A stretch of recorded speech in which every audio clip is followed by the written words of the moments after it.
Langkah improvisasi yang dilakukan oleh Gubernur Jawa Barat Kang Deddy Mulyadi dengan menggandeng Komisi Pemberantasan Korupsi diapresiasi oleh lembaga anti rasuah tersebut. Salve, Assalamualaikum warahmatullahi wabarakatuh. Salam Om Swastiastu, Namo Buddhaya, salam kebajikan dan salam sejahtera untuk kita semua. Pemirsa sekalian, ada yang unik dari seorang Kang Deddy Mulyadi. Dan ini mungkin menjadi fenomena baru dalam dunia perpolitikan di negara kesatuan Republik Indonesia ini, di mana seorang pemimpin dengan penuh kesadaran dan tanpa ada paksaan dari siapapun, beliau menuju ke Komisi Pemberantasan Korupsi untuk menggandeng KPK, untuk berdiskusi dengan KPK tentang bentuk pengelolaan anggaran yang akan diterapkan di sebuah daerah. Dan hal inilah yang dilakukan oleh Kang Deddy Mulyadi. Sebuah gebrakan yang sangat luar biasa.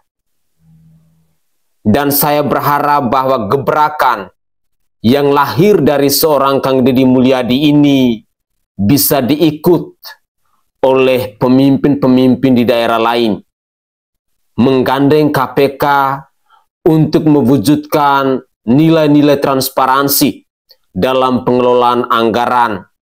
Apalagi hari-hari belakangan ini, kasus korupsi seringkali terjadi di mana-mana. Mulai dari tingkat desa, tingkat camat, tingkat kabupaten, tingkat provinsi, bahkan sampai tingkat pusat.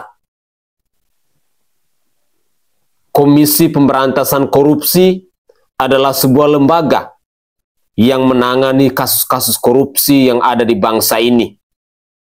Bagi sebagian orang, dengar kata KPK saja, bulu badan sudah merinding.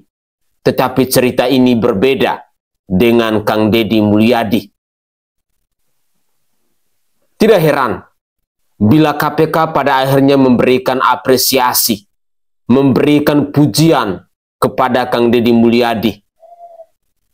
KPK mengatakan bahwa ini merupakan contoh yang baik, yang harus kita apresiasi, karena tidak semua pemimpin mampu untuk menggandengkan lembaga anti rasuah ini dalam pengelolaan anggaran di daerahnya. Untuk lebih jelasnya, saya ingin mengajak pemirsa sekalian, mari kita bersama-sama menyimak cuplikan video berikut ini. Terima kasih. Hari ini kami kedatangan Pak Gubernur Jawa Barat, Pak Deddy Mulyadi. Beliau menyampaikan banyak hal terkait langkah-langkah strategis beliau di dalam mengoptimalkan sumber daya yang dimiliki dari pemerintah Jawa Barat, di mana diantaranya beliau mulai melakukan langkah strategis dengan memperbaiki perencanaan dan penggunaan anggaran yang ada di Provinsi Jawa Barat, di mana prinsipnya beliau bahwa sumber daya yang dimiliki oleh pemerintah Jawa Barat ini harus kembali dan bermanfaat untuk masyarakat, baik itu jangka panjang maupun jangka menengah maupun jangka pendek. Dan ini beliau meminta kepada kami dari KPK untuk memastikan bahwa langkah strategis beliau ini yang pertama memang tidak menjadi aturan, kemudian pelaksanaannya di mana bahwa itu harus ada yang mengawasi.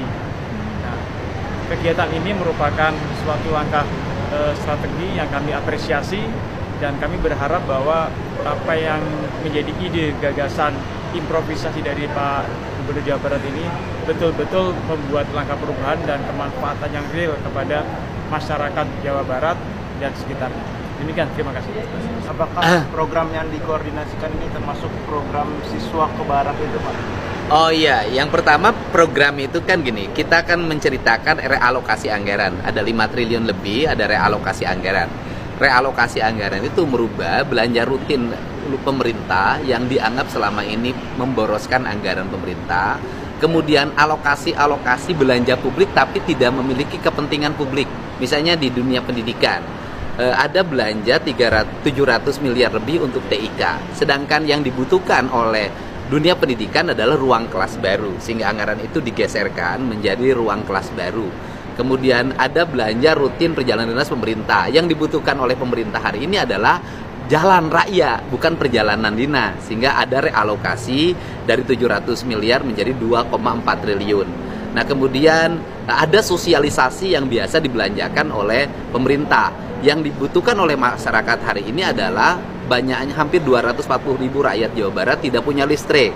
Maka ada realokasi hampir 250 miliar dari angka 9 miliar untuk belanja penerangan listrik warga. Nah, seluruh rangkaian itu di dalamnya itu kan ada program pendidikan berkarakter yang di dalamnya merubah anak-anak dari punya sikap agresif tawuran, minum-minuman keras, kemudian korban game online, mengikuti pendidikan kedisiplinan, dan insya Allah berdasarkan rekomendasi dari psikolog dimungkinkan mereka besok sudah bisa meninggalkan barak untuk angkatan pertama. Nah, itu di dalamnya ada, dan insya Allah anggarannya produktif. Memperbaiki perencanaan dan penggunaan anggaran yang ada di Provinsi Jawa Barat. Bujuk dah, coba itu lihat warga Siliwangi kita, Gubernur Jawa Barat kita, Bapak Aing, makin lope-lope saya Bapak, sama Bapak Deddy Mulyadi teh Sarangheo. Coba dia pejabat mana yang datang sendiri sukarela ngucuk-ngucuk ke kantor KPK meminta untuk diawasi terkait penggunaan anggaran-anggaran yang ada di Provinsi Jawa Barat. Coba mana yang ada pejabat-pejabat lain malah menghindari itu yang namanya KPK, diam-diam gitu kan. Ini mah datang meminta untuk diawasi. Nih, enaknya memiliki pemimpin yang memiliki harta pribadi yang lebih banyak dari gajinya sendiri. Jadinya dia nggak terloloh-loloh tuh ngelihat gajinya dia, nggak terloloh-loloh nih ngelihat anggaran-anggaran yang menumpuk. Karena apa?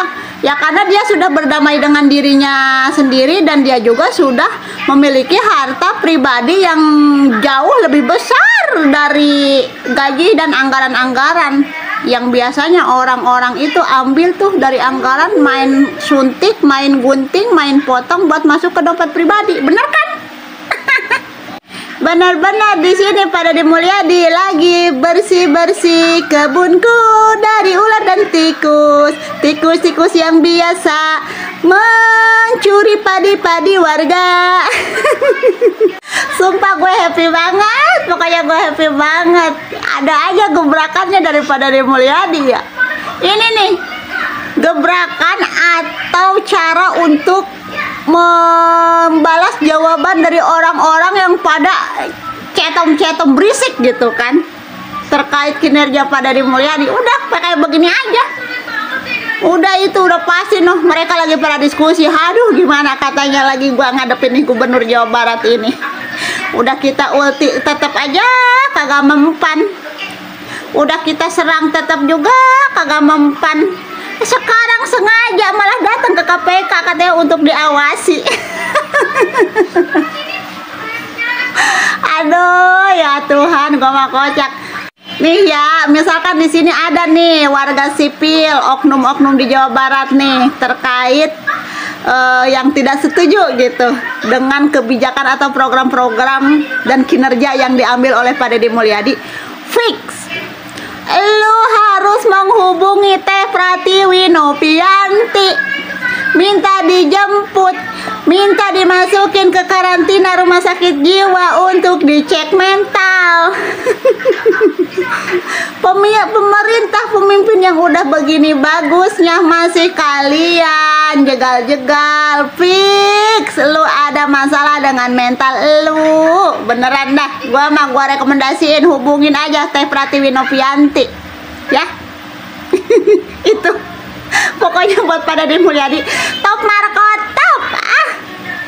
Yang si diskusi-diskusi makin wadididau mereka kan udah tenggelamkan si merah di 2029 nanti di Jawa Barat. Oke, bye. Oke guys, Itu adalah cuplikan video yang bisa saya sajikan ke hadapan pemirsa dalam konten saya kali ini.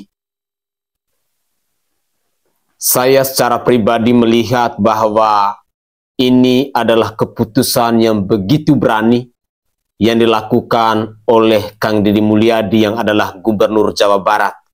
Sekaligus langkah Kang Deddy Mulyadi ini merupakan tamparan keras untuk manusia-manusia munafik, untuk tikus-tikus yang biasa merampok uang rakyat, yang selama ini mungkin merasa nyaman, yang selama ini biasanya menghasilkan pundi-pundi rupiah dari aksi perampokan dan lain sebagainya. Tetapi di masa kepemimpinan Kang Deddy Mulyadi, untuk semua para pejabat yang ada di Provinsi Jawa Barat, waspadalah. Jangan sampai kalian adalah orang pertama yang dijeblos oleh Kang Deddy Mulyadi ke balik jeruji besi. Dengan menggandeng Komisi Pemberantasan Korupsi, artinya Kang Deddy Mulyadi mau membuktikan kepada masyarakat Jawa Barat maupun kepada seluruh pejabat di Jawa Barat agar kerja harus benar-benar jujur. Sekali lagi, kerja harus benar-benar jujur. Jangan pernah ada cerita untuk merampok uang rakyat. Pengelolaan anggaran harus benar-benar tepat sasaran. Pengelolaan anggaran jangan pernah kong kali kong. Kang Deddy Mulyadi sedang menciptakan pemerintahan yang bersih di Provinsi Jawa Barat ini. Bagi para pembenci atau manusia-manusia munafik, saat ini pasti mereka sangat sakit hati.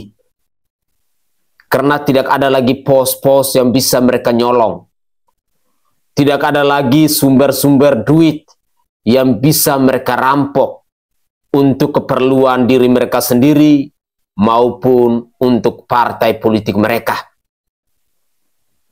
Sekali lagi, ini adalah peringatan keras dari Kang Deddy Mulyadi.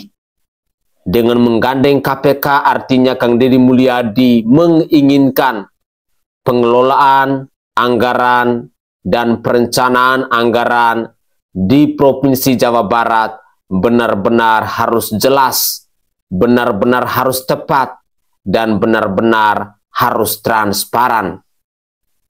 Fungsi transparansi yang diinginkan oleh Kang Deddy Mulyadi agar masyarakat bisa mengetahuinya bahwa uang dengan jumlah sekian dipergunakan untuk proyek apa, fungsinya untuk apa, dan lain sebagainya harus benar-benar jelas. Kalau semua pemimpin di bangsa ini punya niat baik, punya keberanian seperti yang dilakukan oleh Kang Deddy Mulyadi, saya secara pribadi sangat yakin bahwa bangsa Indonesia ini pasti sudah sejahtera. Bangsa Indonesia ini pasti sudah makmur. Rakyat Indonesia hari ini tetap miskin. Salah satu alasan karena faktor korupsi. Banyak manusia-manusia bangsat, banyak manusia-manusia dajjal, banyak penguasa yang tidak tahu diri, banyak penguasa yang lupa diri. Ketika diberi kesempatan dan kepercayaan untuk menjabat posisi atau jabatan tertentu, yang ada dalam otak mereka adalah bagaimana caranya untuk merampok duit rakyat itu. Mereka akan mencari berbagai macam metode. Mereka akan merencanakan dengan baik dan matang. Bahkan mungkin hal itu bisa dilakukan secara sistematis, sehingga ketahuan kalau memang bisa diciduk atau bisa tercium oleh Komisi Pemberantasan Korupsi.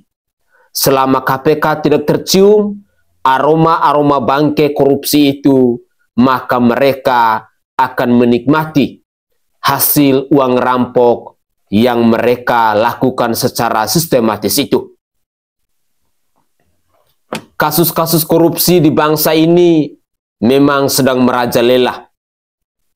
Prabowo Subianto sudah bekerja semaksimal mungkin untuk memberantas kasus-kasus korupsi itu.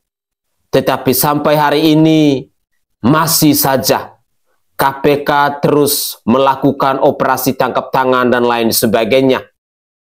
Pihak penegak hukum terus berurusan dengan kasus-kasus korupsi.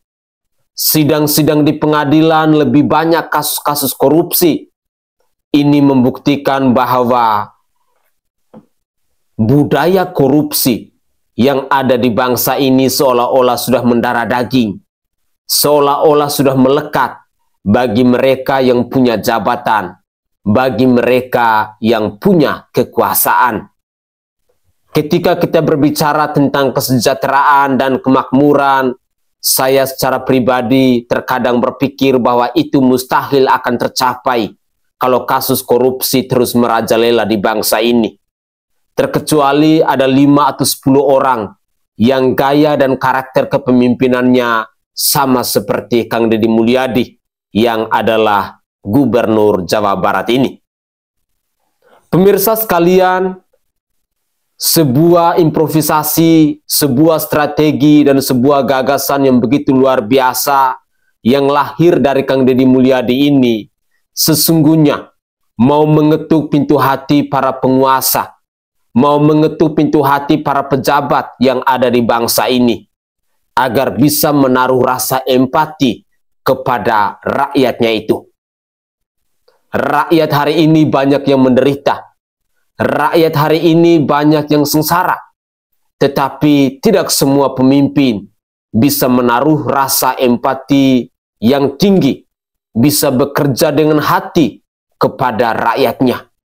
Karena hari ini lebih banyak kita menemukan pemimpin-pemimpin yang duduk ongkang-ongkang di dalam kursinya, di dalam kantornya, di dalam ruangan ber-AC, tinggal menikmati gaji dan tunjangan di akhir bulan.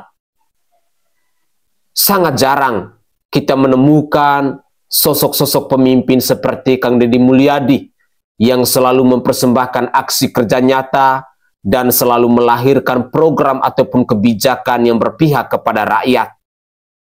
Sesungguhnya, bangsa Indonesia hari ini sedang merindukan figur atau sosok pemimpin seperti Kang Deddy Mulyadi itu. Mari kita menaruh harapan lewat doa-doa kita. Semoga ada Kang Deddy Mulyadi yang lain yang bisa bersama-sama bekerja dan lebih memihak kepada rakyat, yang bisa melayani rakyatnya dengan setulus hati, yang bisa menjadi hamba bagi rakyatnya. Semoga saja besok lusa akan ada cerita baru bahwa di bangsa ini selain Gubernur Jawa Barat, juga ada gubernur dari daerah-daerah kita yang punya visi, yang punya misi untuk mensejahterakan rakyatnya dengan tidak melakukan korupsi. Mungkin itu saja komentar singkat dari saya. Dari lubuk hati yang paling dalam, saya menyampaikan permohonan maaf yang sebesar-besarnya bila ada tutur kata atau buah bahasa dari saya yang tidak berkenan di hati para pemirsa sekalian. Saya Sainai dari Provinsi Nusa Tenggara Timur. Saatnya kita yang rakyat jelata harus berani untuk bersuara. Mari katakan tidak untuk korupsi.